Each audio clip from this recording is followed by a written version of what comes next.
c'est tout de suite.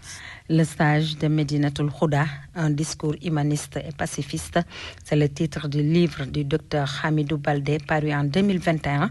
Dans cet entretien, le professeur de français au lycée El Hadj Omar Lamine Badji de Ziguinchor et assistant associé à l'université Assane Seck de Ziguinchor est revenu sur plusieurs faits de ses motivations d'écrire sur Thierno Amadou Baldé, à l'héritage laissé par ce dernier au Fouladou et à la communauté musulmane en général. Le docteur Hamidou Baldé répond aux questions de Djiba Diaw. Docteur Hamidou Baldé, vous êtes professeur de français au lycée El Hadj Omar Lamine Badji de Ziguinchor et assistant associé à l'université Assane Seck de Ziguinchor. Et vous êtes également l'auteur du livre Le Sage de Medina Huda, un discours humaniste et pacifiste. Qu'est-ce qui vous a motivé à écrire sur Thierno Amadou Baldé? Merci, M. Diao. Alors, nous avons eu l'idée d'écrire sur le vénéré de Medinatul Huda en 2018, quand il a séjourné à Kolda pendant 3 jours durant, à la suite des prêches qu'il a eu à faire.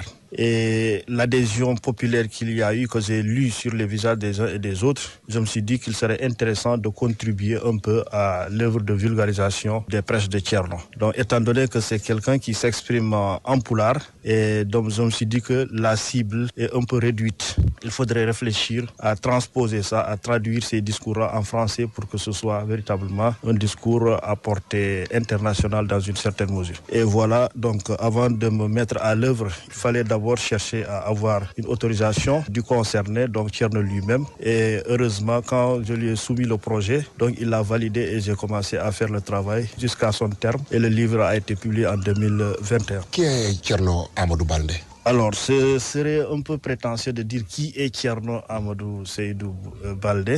Mais voilà, ce que je peux dire de lui, c'est que c'est quelqu'un qui a tout d'un être spécial. Sur le plan des prêches qu'il a eu à faire, sur le plan du comportement, c'est quelqu'un qui, à mon sens, véhicule ce que nous appelons dans notre jargon la pédagogie par l'exemple. Donc, il appelle les gens au travail, il invite à une dévotion profonde et c'est ce à quoi il a consacré son existence jusqu'aux dernières heures de sa vie. Thierno Amadou n'est plus des nôtres, en tout cas du moins physiquement. Aujourd'hui, qu'a-t-il laissé comme héritage virtuel, c'est-à-dire comme empreinte au Fouladou et à la communauté musulmane?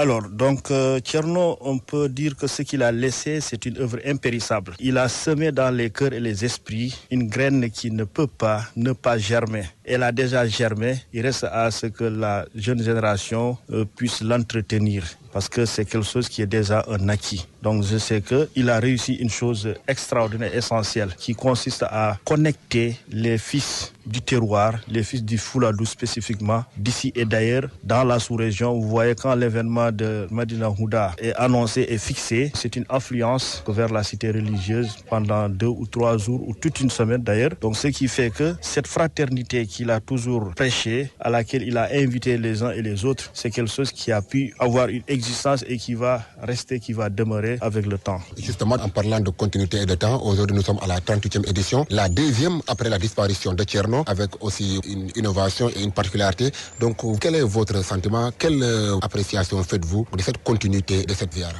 Voilà.